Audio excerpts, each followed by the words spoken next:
7 years prior, on the day of a cataclysmic disaster known as the Dungeon Break, the world was enveloped in terror. In an instant, countless lives were lost, including his parents, leaving him with nothing. The young Seong-yun, bathed in tears and blood, made a solemn vow. He swore to himself that he would become a hunter, to shred the monstrous beings that took everything from him.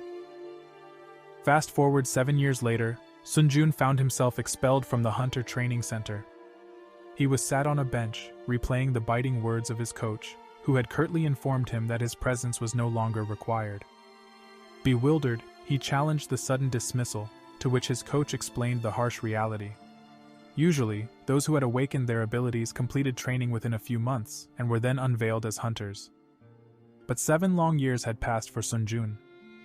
His coach didn't mince words. Seong-yun's talents were negligible, and his continued presence risked the reputation of the center. His failures were a constant topic of conversation amongst those in the center, the memory of which fanned the flames of Seong-yun's frustration. He agonized over why, despite 7 years of grueling training, his abilities hadn't improved. In the midst of his self-reproach, Seong-yun overheard a child's innocent recounting of her father's heroic death, a casualty of the monstrous invasion.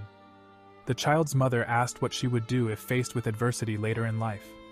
The child's simple, inspiring response was that she would be strong and never give up. These words sparked a renewed vigor in Seong-yun. He thanked the mother and child, leaving them bemused, and raced back to the training center, a newfound resolve guiding him.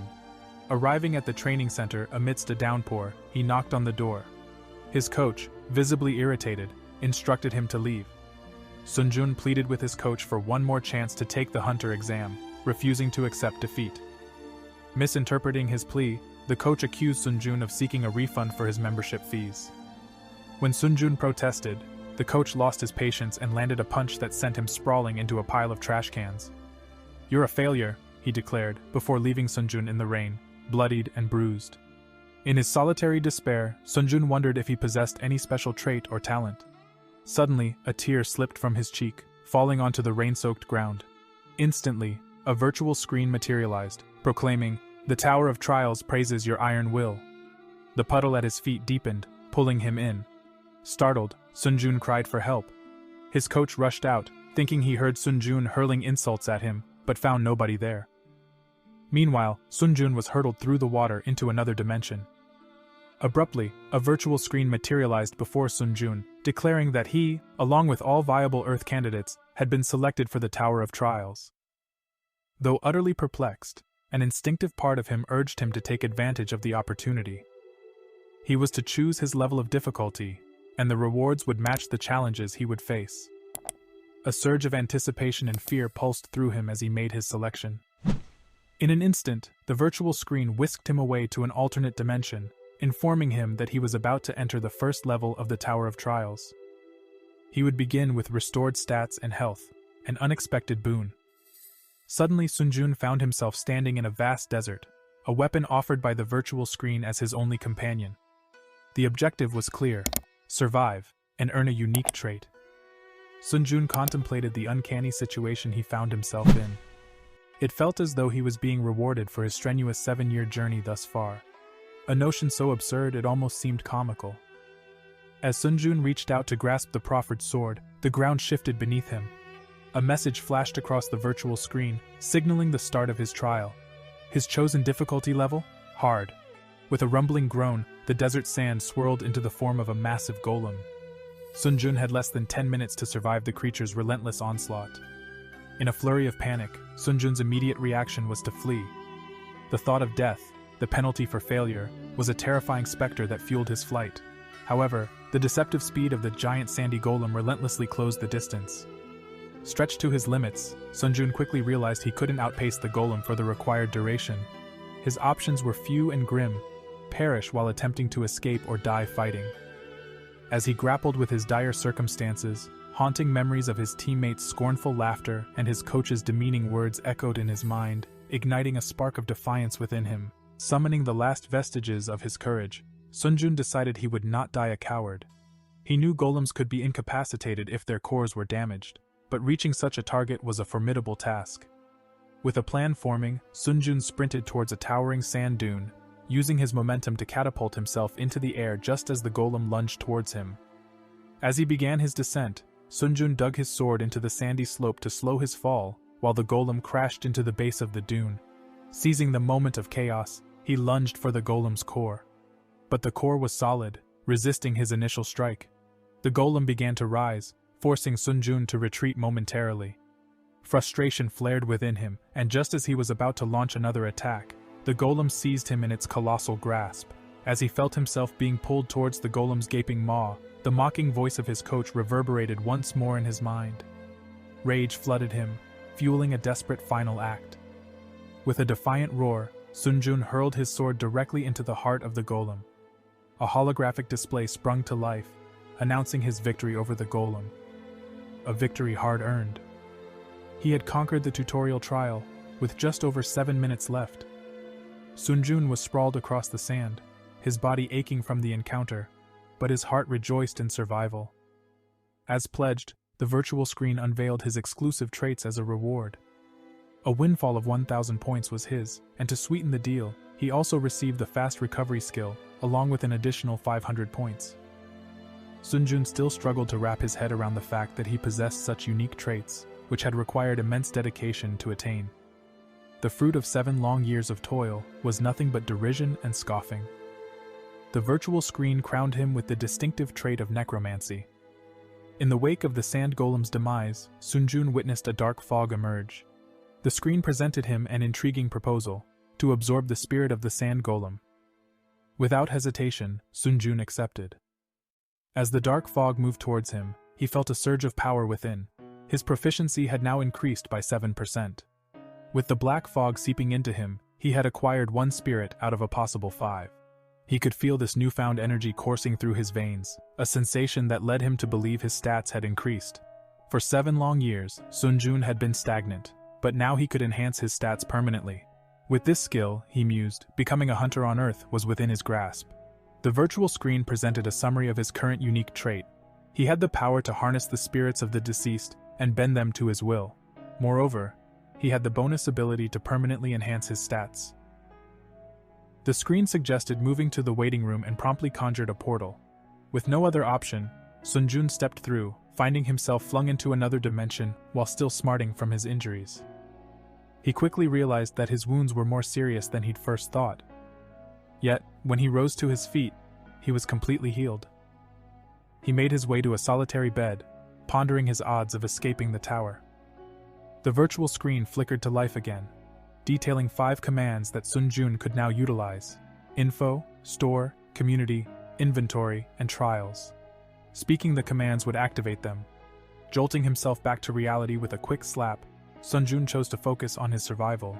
He voiced trial, and the screen displayed the second floor trial with a time frame of 23 hours and 21 minutes. When he said community, the screen revealed the community's difficulty level, labeling it as hard, along with the puzzled chatter of many participants. Seong-yun deduced that non-hunters, like him, were also ensnared in the tower's enigmatic clutches. Suddenly, the omnipotent admin made their entrance, suspending the hustle and bustle of the chat room. Seong-yun found himself in a predicament, clueless about the path to return. The admin, bearer of critical knowledge, began to enlighten those who had successfully navigated the tutorial trial. The importance of points earned during the trial, to be spent like currency within the formidable Tower of Trials, was emphasized. In the tower's harsh environment, every essential, even a single drop of water, could only be purchased using these points earned through trials. Seong-yun quickly grasped the life or death implications of this game. To survive, he must constantly conquer trials to keep the points flowing. The idea of becoming a hunter once he returned flickered in his mind, but a glance at his long sword quickly grounded his ambitions. He knew he needed more than a simple blade. The concept of a store sparked Seong-yun's curiosity, a place where he could equip himself better. He committed himself to arduous practice, acknowledging the harsh reality that entering the tower had stripped all the hunters of their former strengths. However, he held on to the hope that prior skills could be relearned more easily. His drive to train, to bridge the gap between him and the other hunters, was fueled by this knowledge. Even as Seong-yun lay on the ground, exhausted from his efforts, he was comforted by the room's healing aura. Shopping for sustenance, he was startled by a reminder of his looming trial. The time seemed to be slipping faster than he'd anticipated. Questions of survival began to creep in, but he sternly pushed them away, choosing to believe in his ability to live. As his second-floor trial arrived, he was faced with a decision on a virtual screen: to accept or reject the challenge. With a determined nod, he pressed yes, stepping into the portal that transported him to a forest. His mission: the assassination of the Orc tribe leader within a stipulated time frame. Peering over a cliff, he saw the Orc tribe and his challenge laid out before him. Gazing down from the cliff, Seong-yun grappled with the gravity of his mission. Infiltrating a village swarming with orcs and defeating their leader was no small task. Stealthily, he descended the cliff and concealed himself in a nearby bush, watching the orc village closely. As per the unwritten rules of dungeon scenarios, guards indicated the presence of a hunter, a formidable adversary for Seong-yun. The daunting sight of countless orcs only amplified his problem. As Seong-yun considered retreating to formulate a better plan, a potential strategy sparked in his mind. His plan involved fire, a handful of woods, and the mysterious virtual monitor. He executed his plan, lighting the woods on fire and feeding it into the monitor. Once the monitor had absorbed the blazing woods, he found himself back at the edge of the Orc tribe village, ready for his next move. Seong-yun observed that the Orc hunters typically hunt in the morning and return at dusk. He discerned that his only chance to triumph in his trial was to utilize fire at dawn. He saw opportunity when the Orc guards left their posts to eat or rest. In that moment, Seong-yun hurled a pile of firewood into the heart of the tribal village, inducing chaos among the orcs. His plan was to encircle the village with flames, preventing any returning orc hunters from interfering. However, before this, he had to eliminate at least 2 Orc workers. As the orcs scrambled for water in panic, Seong-yun seized the chance to strike. Upon killing his target, a dark fog erupted from the orc's corpse. Seong-yun absorbed it, feeling his proficiency surge to 9%. Though he fully consumed the black fog, he didn't notice an orc guard creeping up behind him. The orc lunged, and Seong-yun narrowly blocked the attack. Despite his defensive maneuver, the orc's strength was overpowering. Seong-yun was forced to use his skill, which augmented his strength 4-fold and his agility 2-fold. Fortified by the orc's black fog, he counterattacked and felled the guard, absorbing its black fog in the process. This further increased his stamina, strength, and agility. Emboldened, Seong-yun strode into the village, dispatching the remaining orc workers effortlessly. His progress was halted by the sudden attack of a rogue orc guard. Seong-yun swiftly retaliated, slaying his assailant. Abruptly, the tribal leader unleashed a fire attack, but Seong-yun quickly raised his shield. The tribal leader gaped in disbelief as Seong-yun stood unscathed. Seong-yun warned the orc chieftain of his impending doom. As the leader lunged to strike again, Seong-yun deftly sliced off his hands with his cane. The leader howled in pain, gazed at his severed limbs, and fled into his dwelling. Seong-yun pursued, but when he pulled aside the hanging cloth that served as the dwelling's door, he froze. The orc leader was clutching his children. One of them clung to Seong-yun's legs, pleading for mercy. Memories of his parents' sacrifice flashed in his mind, but before he could act, the orc child brandished a concealed knife. Seong-yun reacted swiftly, killing the child. The orc leader and the other child lunged at him, but he dispatched them with ease. With the ordeal over, Seong-yun completed his second trial and returned to the waiting room. He opened the community feed and noted with a pang that half of the members had perished. However, his interest peaked when he saw that one of the members claimed to know the route back to Earth. With a sudden flicker, the virtual screen came alive, offering the option for questions and promising responses each time a new level was ascended.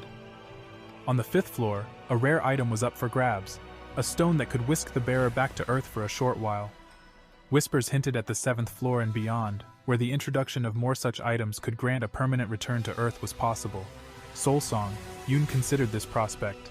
If he could retain his powers on Earth, he could become a formidable rank hunter. Seong-yun paused, realizing he had just scraped through the 2nd floor. The 8th floor promised a stiffer challenge, but he resolved to stay optimistic and focus on the potent black fog within him. As he absorbed the inky cloud, Seong-yun felt a surge of power. His strength, stamina, agility, and magic power amplified significantly, leaving him feeling invincible. He took off at a run, carried by his newfound strength, only to collide headlong into a wall. He marveled at the extraordinary strength his body now held. Seong-yun acquired a new shield, the imposing big dead tree, and collected his rewards from the previous trial: a razor-sharp black steel dagger and a stealthy assassin's cape. Seong-yun, now fully equipped, decided to train vigorously for the next challenge. His goal was simple: to become so formidable that no one would dare cross him. Inevitably, the third trial arrived, presenting Seong-yun with a mission: to duel. He was thrust into a cage and warned that the dreaded Guardian of Darkness would soon emerge when the countdown ended. Prepared as he could be, Seong-yun waited for his adversary. The Guardian of Darkness, a nightmarish entity known as doppelganger, slashed at Seong-yun, who barely registered its approach. Seong-yun fought back in vain as the doppelganger nimbly evaded him. Seong-yun squared off against the foe, all the while nursing his fresh wounds. Suddenly, he recognized a strange pattern. The doppelganger was mirroring his movements. Despite scoring a hit on the doppelganger, Seong-yun quickly discovered that it too possessed healing abilities. The doppelganger returned the attack in a near-identical fashion, but Seong-yun narrowly escaped injury. He retaliated, hoping to exploit his own weaknesses in swordsmanship to take down the doppelganger. However, the doppelganger adapted, growing stronger and altering its tactics, leaving Seong-yun with a fresh gash across his neck. Another mirrored attack came, and Seong-yun evaded it yet again. He knew evasion was not a sustainable strategy with only a minute remaining. Activating his assassin's cape, which boosted his speed by 15%, Seong-yun rushed the doppelganger. It responded with an attack, but Seong-yun sidestepped it, then swiftly kicked the doppelganger's hand and plunged his blade into its shoulder. In an unexpected turn of events, the doppelganger mirrored his move, landing a hit on Seong-yun's hand and leaving him weaponless. Seong-yun screamed in pain but then noticed the doppelganger had stilled. This was his chance, but he was without his sword. Undeterred, Seong-yun grabbed his shield and charged at the doppelganger, preferring to act rather than accept a futile end. In the throes of his combat with the doppelganger, the creature lunged at him, but Seong-yun met its attack with a fierce shove, catapulting the monster about the cage. The doppelganger crumpled onto the ground in defeat. Without wasting a moment, Seong-yun advanced on the fallen beast, brandishing his shield and decisively severing its head. Upon dispatching the doppelganger and advancing to the waiting room on the 4th floor, Seong-yun felt the vitality return to his body as his wounds mended themselves. He tested his newfound strength against the wall, his punch leaving a noticeable dent. Fully healed, he noted. Absorbing the doppelganger's lingering black fog further augmented Seong-yun's unique trait, necromancy, elevating it from rank F to E. As an added perk, Seong-yun's absorption ability had evolved. Now, whenever he absorbed a deceased spirit, he might also gain one of its awakened skills.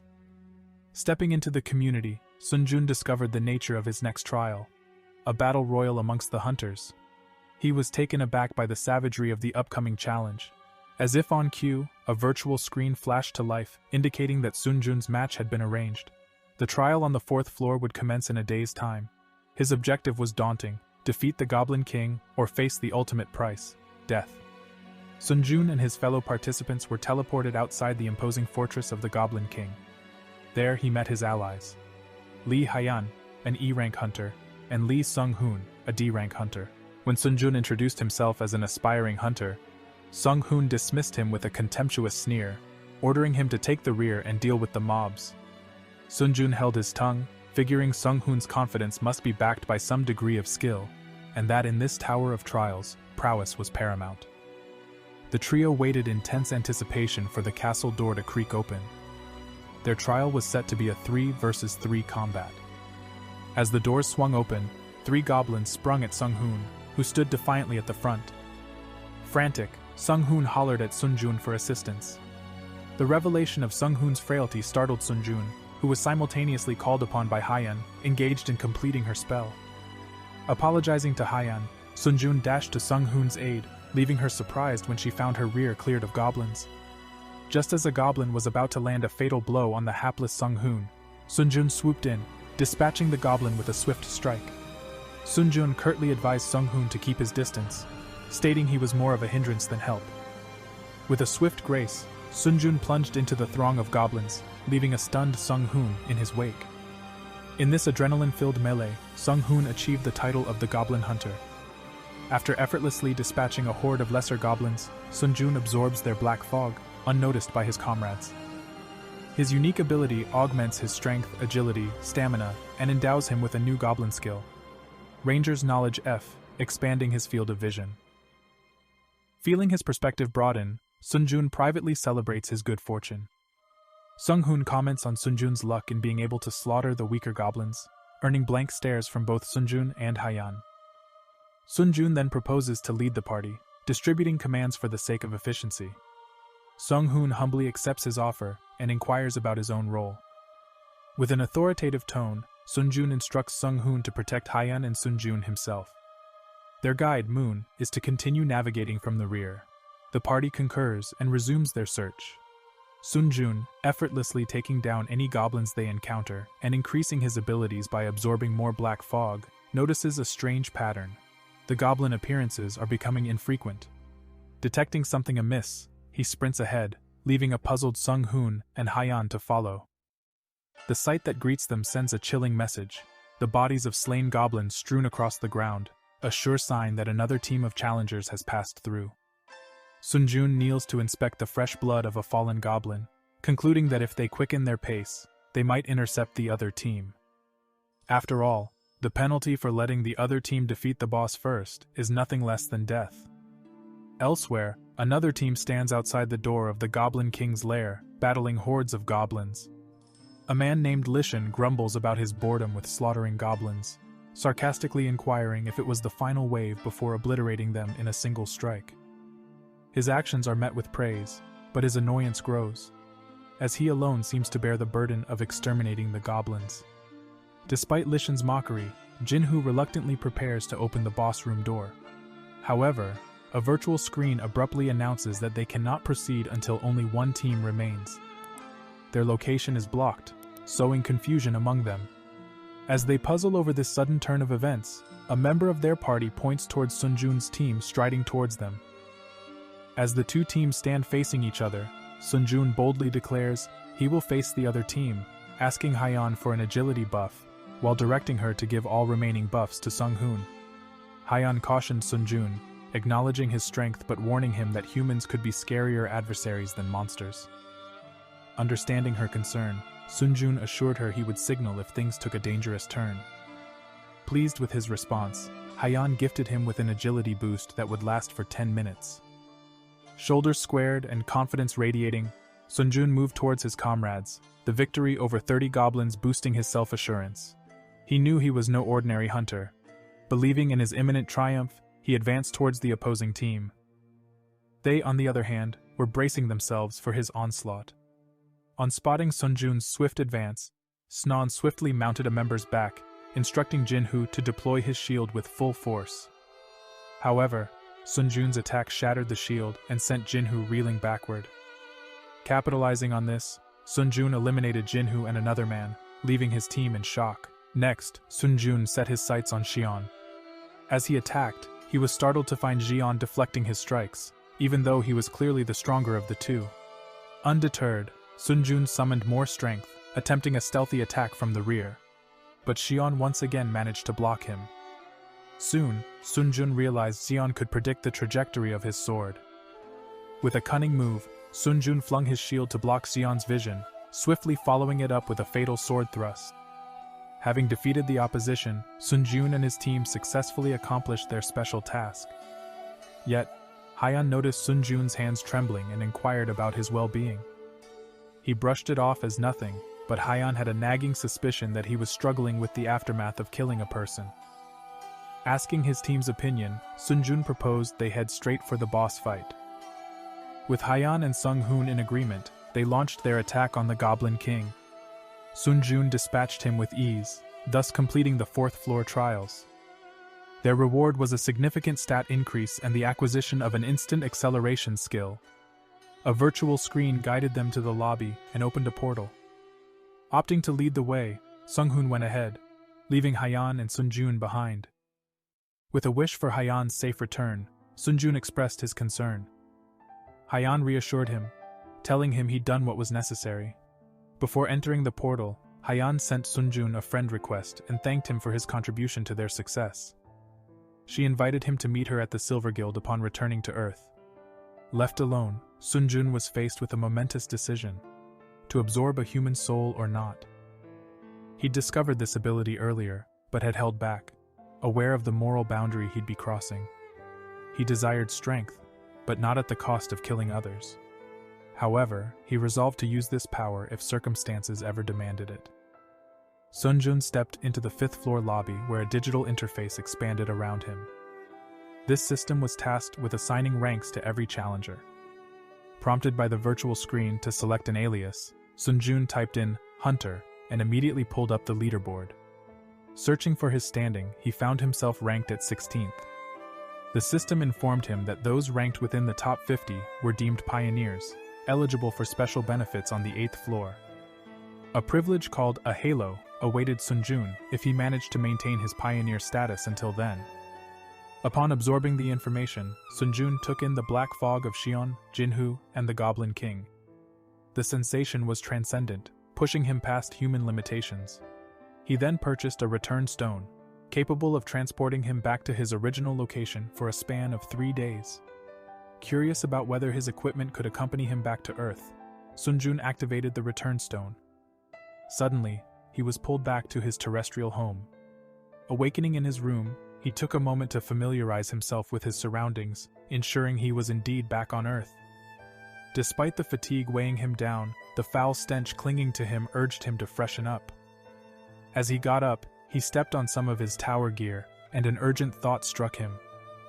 With more members starting to return to Earth, equipment like his would flood the market, driving down prices. He needed to sell his gear quickly, but the catch was, only those with hunter qualifications could sell such items. This led Seong-yun to dial up his former coach. The coach recognized Seong-yun's voice over the phone and preemptively suggested that if he wanted a refund, it could be done online. Seong-yun, however, had another proposition. He wished for his coach's help to retake the hunter test. Despite Seong-yun's previous failed attempt and apparent lack of talent, the coach agreed once Seong-yun offered to pay. The deal was sealed. A new test was arranged. Having quickly washed and dressed, Seong-yun admired his changed physique in the mirror, attributing it to his recent progress. Shaking off the distraction, he couldn't hail a taxi and resorted to using his newfound abilities. He sprinted and leaped from building to building until he reached the Hunter Association building. Inside, he was greeted by his old coach, Mr. Wang. Suddenly, Inspector Kim In-hoo intervened, informing them that he would be grading Seong-yun's hunter test. Due to Mr. Wang's presence as an observer, Seong-yun was spared the usual interview process, and they were directed to start the test without further delay. As Seong-yun nervously awaited the start of his test, Mr. Wang conspired with In-hoo to ensure Seong-yun's swift failure. In-hoo reassured Wang that they had the most formidable sword user primed for the challenge. It was In, who offered Seong-yun the choice to set the difficulty level of his test, ranging from 1 to 10. Memories flooded back to Seong-yun of the previous tests where he had always picked level 1, but lost miserably to a goblin due to his weakness. As Seong-yun was about to make his selection, Wang shouted out, suggesting he select level 1. However, Wang was taken aback when Seong-yun, displaying a bold defiance, selected level 10. Seong-yun's gaze met Mr. Wang's, causing him to inwardly label Seong-yun as a madman. The test commenced with Seong-yun's objective, to vanquish the Phoenix. The Phoenix's mighty roar slashed his movement speed by a quarter, and unbeknownst to Seong-yun, Wang had tampered with his weapon, plotting his violent failure. Wang yearned for Seong-yun's downfall due to his own insecurities. When Wang had first become a hunter, he was convinced of his superiority. However, as the skill gap between him and his peers started to widen, he found himself lagging behind. Wang became disillusioned, understanding that innate talent was the true measure of a hunter. He ceased striving, believing humans tend to abandon their pursuits when faced with insurmountable obstacles. He wished for Seong-yun to meet a similar fate. Suddenly, the Phoenix launched an attack on Seong-yun. His weapon, a sword sabotaged by Wang, snapped into two as he attempted to defend himself. Despite the surprise, Seong-yun instinctively realized that a weapon, however inferior, shouldn't have broken so easily. As he glanced at Mr. Wang, the truth of the sabotage dawned on him. The Phoenix unleashed another fiery assault. Seong-yun activated his acceleration and deftly leapt towards the ceiling. The Phoenix attempted a second attack, but Seong-yun, outmaneuvering it, plunged towards the beast. He swiftly stabbed it in the eye, then landed gracefully, picked up a broken tile and hurled it towards the phoenix's head. His throw was so forceful it cleaved the phoenix's head in two, and also struck the railing of the balcony where Wang and Inhu were watching from. Sun-jun taunted them with a sarcastic inquiry about their well-being after the test's conclusion. He was awarded a rank C Hunter ID, marking him as a close combat specialist. The woman conducting the test explained that he was now an official hunter, eligible to enter dungeons and trade in items. Meanwhile, in a different room, a fuming Wang berated Inhu for not making Sun-jun fail the test. Inhu retorted, claiming he had done his best to sabotage Sun-jun. Wang then questioned if Inhu could reduce Sun-jun's rank further, to which Inhu replied that he had already lowered it as much as he could. Their conversation was interrupted when Sun-jun confidently strode into the room. In the hushed corner of a dimly lit room, Sun-jun approached Mr. Wang, noting the older man's ill appearance. The sour expression on Mr. Wang's face belied the insincere congratulations that slipped past his lips. In response, Sun-jun coolly inquired about Wang's rank before his retirement, curious about the contrast between the man's past and present. "Why?" Mr. Wang snapped, his patience running thin. With an enigmatic smile, Sun-jun leaned in. "You were quick to label me a failure, but it seems the tables have turned." Anger flashed in Mr. Wang's eyes, his hand shooting forward to strike Sun-jun. However, Sun-jun dodged with ease, and in a swift retaliatory movement, delivered a blow to Mr. Wang's midriff, calling it self-defense. His payback didn't end there. A swift slap followed, serving as a not-so-subtle reminder of past insults. In the aftermath of his confrontation with Mr. Wang, Sun-jun found himself engaged in a conversation with Inhu In, a representative from the Hunter Association. Inhu extended an offer for Sun-jun to become an exclusive hunter, sliding over a business card and mentioning a salary of 1 million won, negotiable if Sun-jun was interested. Inhu's insistence struck Sun-jun as odd. He suspected manipulation in his recent tests, and while he didn't have a concrete problem with that, he found it difficult to associate with someone he couldn't trust. In a symbolic rejection, he discarded Inhu's card. 2 days later, Sun-jun found himself engrossed in a news broadcast, detailing a bizarre event where hunters were being summoned to the Tower of Trials.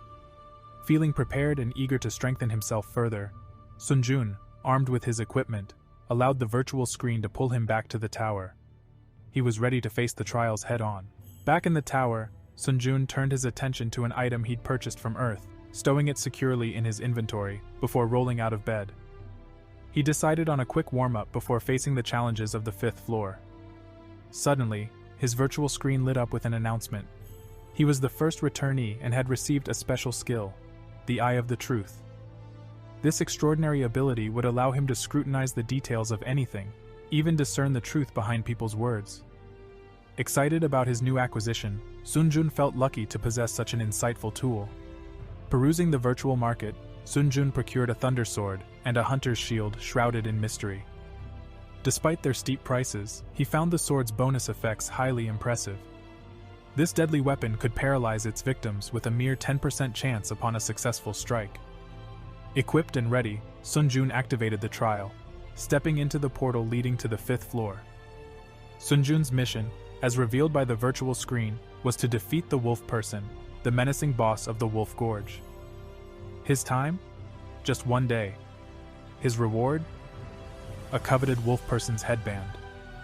But the stakes were high. Failure meant death. As the seriousness of his trial sunk in, Sun-jun steeled himself for the challenge ahead. Sun-jun, whisked away by teleportation, landed in the domain of the wolf pack, their snarls and growls echoing through the air. As they lunged at him, he deflected them with ease, dispatching each one effortlessly. In the midst of this primal battle, a thought crept into Sun-jun's mind. Why are these wolves so weak? He swiftly felled the final wolf, but not before noticing something unusual about the creature's foot. Looking up, his gaze met a new pack of wolves, their eyes wild and unhinged. They were crazy wolves, one of them viciously tearing a fellow wolf apart with its teeth. Upon seeing Sun-jun, their manic gaze turned to him. A grin spread across Sun-jun's face as he braced himself for the upcoming trial. With agility and finesse, he darted around the crazy wolves, taking down any that crossed his path. The waves of enemies only strengthened him. His hunter dagger skill was now E+ rank, and his fast recovery skill had ascended to D rank. His proficiency rose with each spirit of the fallen wolves he absorbed, climbing to 16%. The thrill of battle coursed through his veins as he continued his trek toward the heart of the Wolf Gorge. In a sudden turn of events, Seong-yun stumbled upon a ghastly sight. A multitude of wolf corpses littering the ground. He knelt down to inspect one, finding evidence of a sword wound. Nearby stone bore the mark of a swift slice, and using his eye of the truth, Seong-yun deduced that aura was at play here. He was left feeling slightly unsettled, knowing that there was much about this place he was yet to understand. Suddenly, a thunderous roar echoed through the gorge. Without hesitation, Seong-yun raced towards the sound, coming upon a brutal scene. A wolfman tossed aside like a rag doll. His virtual screen updated him of the wolfman's demise, and he was issued a new mission, to vanquish the interdimensional intruder. Seong-yun stood tall as he took in the sight of the intruder, wondering if the trial extended to other dimensions. He felt a pang of confusion, but was soon pulled from his thoughts by the intruder's taunting. Unfazed by the invader's remarks, Seong-yun felt a chill run down his spine. This was not just any adversary. The concept of another challenger intruding on his trial was new to Seong-yun, but he felt relief knowing the virtual screen hadn't deemed his trial a failure. Silence enveloped the field as Seong-yun chose not to respond to the invader's continued provocations. When the intruder launched his attack, Seong-yun skillfully maneuvered a deceased wolfman's body in his path. As the intruder split the wolfman in two, Seong-yun saw an opportunity and lunged toward the intruder, targeting his armor. But he was met with surprise. His attempt to slice through the armor had failed. An assailant lunged at Seong-yun, his hostile intentions clear as day. Seong-yun managed to raise his shield just in time, but the force of the blow split it in two, and the next thing he knew, he was hurled back, his body crashing into a pile of stones. That agonizing sensation of a broken arm coursed through his nerves. His opponent stood, laughing, ridiculing Seong-yun for trying to block his aura. Anger bubbled up within Seong-yun, and he demanded an explanation. The assailant, clearly surprised, realized Seong-yun was oblivious to the concept of class invading. As Seong-yun grappled with this unexpected turn of events in his trials, the assailant dismissed his confusion, stating that such occurrences were routine in the Tower of Trials.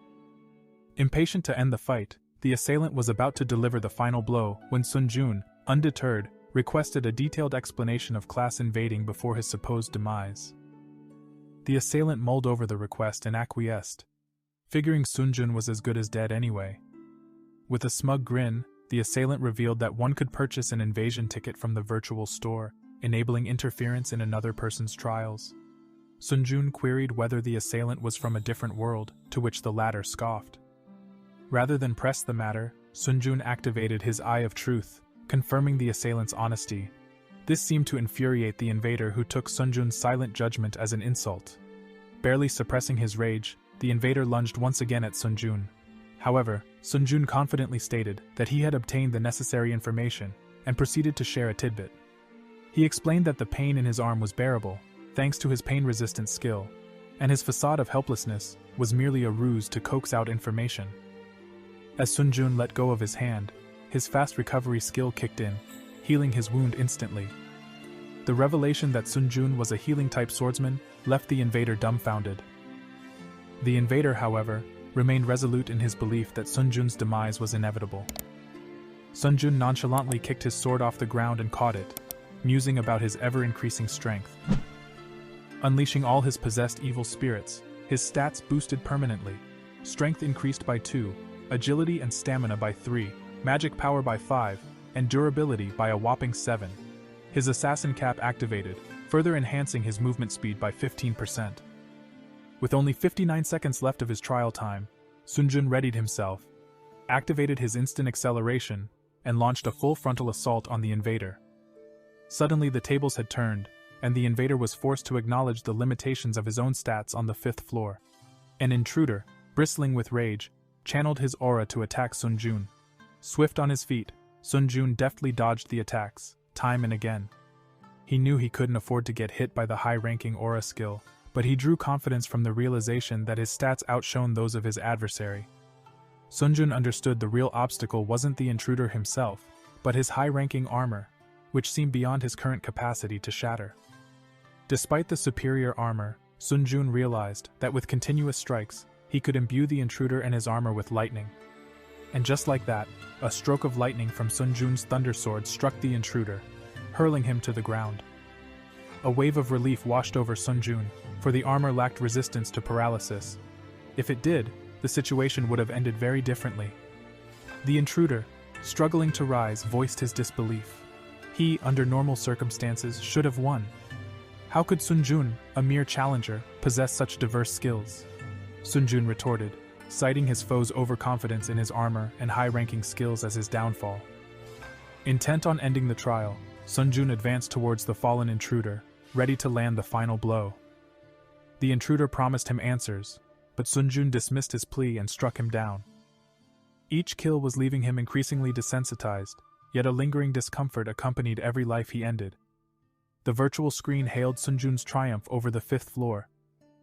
Seong-yun, observing the dissipating soul of his foe, quickly absorbed it. The screen informed him that he had just absorbed the soul of a challenger named Kadodrax, and his proficiency had risen by 15%. Almost missing out on the soul absorption left Seong-yun pondering. What would happen if he were to die in another dimension? Would he simply cease to exist? Why was there no reward message popping up? His confusion only intensified when the virtual screen declared that all his rewards would be adjusted. To his pleasant surprise, he had gained a new skill, 3 lacerations, along with 7,500 points and an additional 3,500 points. His C- rank reward had been replaced by an A-1. Seong-yun couldn't help but beam with joy at his upgraded spoils. Upon entering the lobby of the 6th floor, Seong-yun removed his cape and accessed his inventory. As the screen displayed his current item, he sat down, reflecting on the reality of dimensional invasions. Complacency had no place in the Tower of Trials. Seong-yun had planned to save his question voucher until the 8th floor, but he felt compelled to understand more about floor invasions. He sent out his query, asking for specifics about the invasion, and whether he'd be alerted of an invasion instantly. No sooner had he dispatched his question than a reply arrived. Seong-yun opened the message and read about a system called Floor Invasion, which allowed him to interrupt another challenger's trial within the first 10 classes. However, he realized that his ability to intervene was limited in special cases such as combined trials. The system he had acquired resided on the 8th floor, inaccessible to him at his current level. Seong-yun tapped at the screen, reflecting on his role as a climbing breaker. Abruptly, the virtual screen denied him the information he sought due to his floor-level restrictions. Only the first segment of his inquiry received a response, leaving his question voucher unspent. Seong-yun was struck by the seemingly limited power of the question voucher but was thankful it remained intact. Deciding to make the most of his resources, Seong-yun accessed the inventory, extracting the item he had procured back on Earth. Utilizing the restoration box from Kroken's magic tower, he painstakingly repaired his shield. A subsequent use of a cleaning stone rewarded him with a sense of freshness, and he concluded that the stone was well worth its cost. As he glanced at the virtual screen, it indicated that he had 1 hour and 12 minutes until his trial on the 6th floor. With time to spare, he decided to peruse the trial leaderboard and the community board. His position on the leaderboard, 3rd in the trials, was a significant rise from his previous 16th rank. The prospect of securing the benefit of a continuous pioneer was growing ever closer, and he wondered what rewards awaited him on the 8th floor.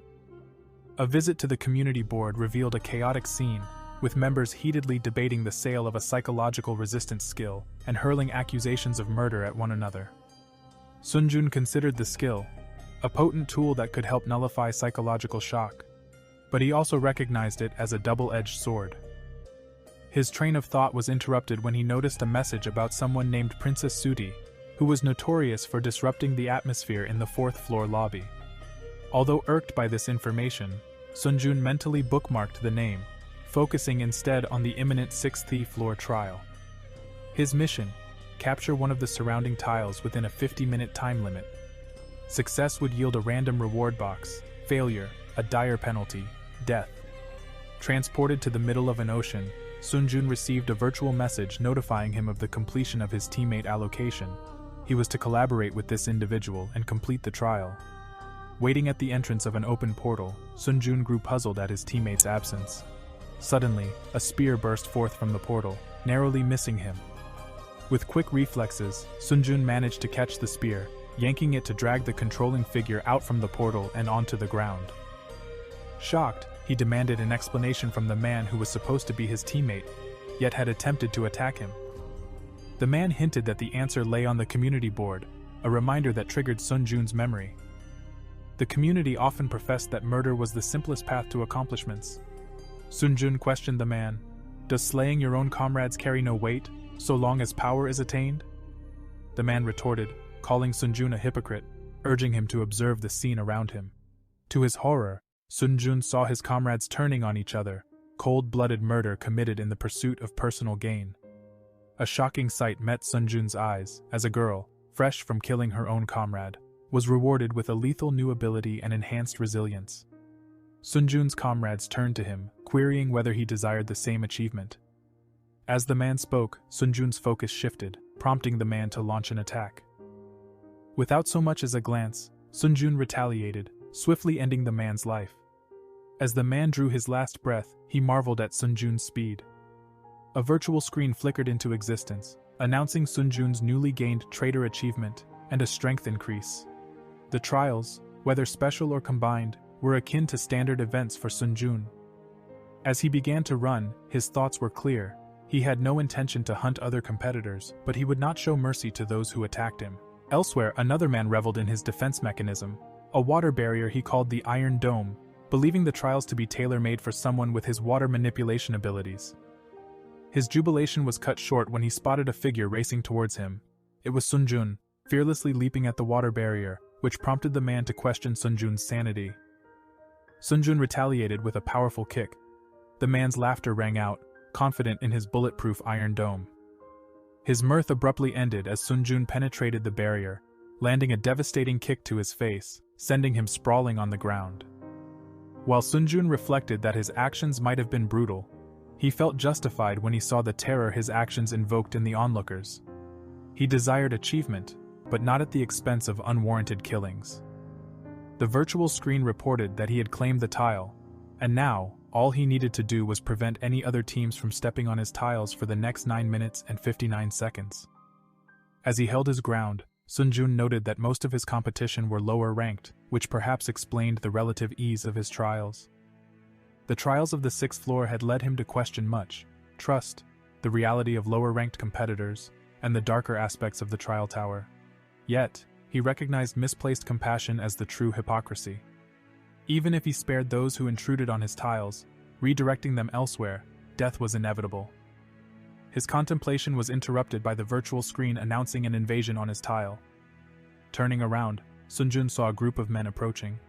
One of them questioned Seong-yun, "Why, do you suppose are there 4 of us here when it's a 2-person team?" Seong-yun scoffed, observing the 4 men who had arranged a macabre party just to claim a victory. One of the gangsters retorted that he was right to call them as such, and swiftly launched an assault. Unfazed, Seong-yun readied himself for the upcoming onslaught. The third thug, known as Seong-yun Han, invoked his skill, Heart Solidarity, binding Seong-yun and himself in a painful tether. Jin-han, now controlling the dynamic, stabbed himself in the hand. Despite his fortitude, Seong-yun flinched, dropping his weapon. Activating his pain resistance skill, Seong-yun mitigated the suffering by 15%. Then, out of nowhere, another adversary hurled seawater at him. Instantly the virtual screen registered the penalty. His strength, agility and stamina dropped by 10, and a 2-minute 59-second penalty was imposed. Seong-yun grimaced, having been unaware of the penalty for coming into contact with the trial water. 4 men lunged at Seong-yun, seemingly intent on crushing him. Under normal circumstances, Seong-yun knew he'd be in a far worse situation. He dodged the closest assailants, smirked, and complimented their clever strategy of weapon theft and stat reduction. But they'd made a fatal error. They'd picked the wrong foe. Seong-yun swiftly neutralized one adversary, sending shockwaves through the ground and shock through the faces of the remaining men. The virtual screen lit up, confirming the one-hit, one-kill achievement, and activated the extinction of the weak skill. This skill would proportionally increase his strength if his stats were higher than his enemies. As a thug attacked him from behind, the virtual screen confirmed that this enemy was weaker, activating Seong-jun's new skill and boosting his strength. With a swift knee to the face and a spinning kick, Seong-jun left his enemy stunned. The virtual screen buzzed once again, confirming his acquisition of the Merciless Murderer achievement and a boost to his agility. The remaining two men were visibly rattled, exchanging glances as Seong-jun confidently strode towards them. Panicked, Jin-han questioned his ally about a joint attack, but found himself betrayed instead. As Jin-han screamed in agony, Seong-jun too felt a searing pain in his knee. He realized he was still experiencing Jin-han's pain, but took solace in the fact that the real damage wasn't affecting him. As his movements slowed, Jin-han's erstwhile ally turned against him, pointing a sword at his throat. The final blow was sudden and ruthless. Jin-han was stabbed, and Seong-jun grimaced, feeling the echo of the pain. Seong-jun found himself face to face with a man, a blade hovering threateningly over Jin-han's throat. The threat was clear: take another step, and Jin-han wouldn't see another sunrise. Seong-jun offered silent thanks for his pain-resistant skills.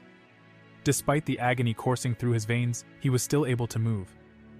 With a determined look, Seong-jun clutched his shield and with a calculated aim, hurled it towards Jin-han. The shield sliced through Jin-han's neck like a hot knife through butter. A mirror of pain echoed in Seong-jun himself, and he crumbled to his knees. His adversary seized the moment, charging towards him, sword at the ready. Before the enemy's blade could strike him, Seong-jun intercepted it with a quick movement, a surprised look crossing the assailant's face. The question lingered in the air: would he like to feel the sensation of his throat being cut? There was a chilling thrill to it. When the tiny monster recoiled in pain, leaping away, he couldn't help but admit he had been too lenient, its adorable exterior playing on his compassion. This declaration instilled fresh terror in the creature, its tiny form trembling. Quick as a whip, Seong-jun sprang into action, attempting to seize the monster. The agile creature, however, nimbly dodged his grasp, leaping high. Unfazed, Seong-jun soared higher, spinning gracefully in midair before forcefully kicking off the ceiling to propel himself downwards.